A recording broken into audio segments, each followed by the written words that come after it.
Most of us have had influenza or flu at some point. At first, the symptoms of this virus are not so different from the common cold.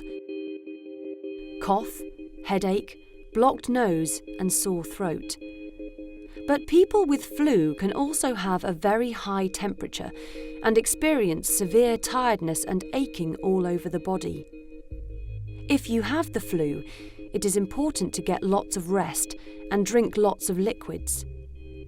Sometimes it is also necessary to take medication to lower your temperature. The flu can be very unpleasant, but most people, especially young, healthy people, make a full recovery within 1 or 2 weeks. However, there are very serious forms of flu, which have spread around the world and killed millions of people. The 1918 flu pandemic is thought to be one of the worst natural disasters in human history. The virus was so deadly that it killed people in a single day. People started to feel ill in the morning and were dead before dinner. Usually, other forms of the flu are only dangerous for the very young, the very old, or people who are already ill. The 1918 flu, on the other hand, was most dangerous for people who were very healthy at the time. This was because the flu made the body's immune system, the body's form of self-defense, react too strongly. People with a healthy body were attacked more strongly by their own immune system.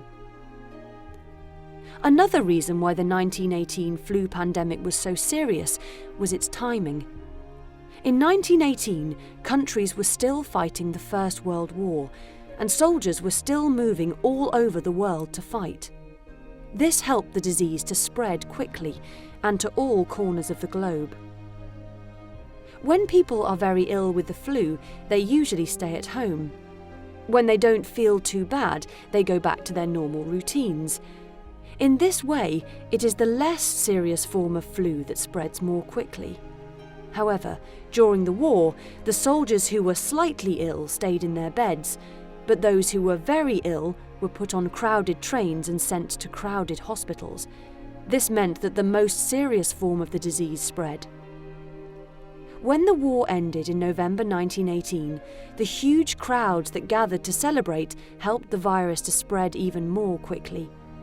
Many soldiers survived the war, but were killed by the flu. The effects of the 1918 flu pandemic are hard to believe. The virus killed 5 times as many people as the war itself. Around the world, 500 million people caught the disease, and between 50 and 100 million people died, 3 to 6% of the global population at the time. Today, we have a better understanding of how diseases spread. This knowledge, as well as advances in medicine, helped doctors deal with the 2009 flu pandemic. Even so, many thousands of people died. It is therefore essential to keep researching and improving our understanding of disease, even those diseases that are normally harmless.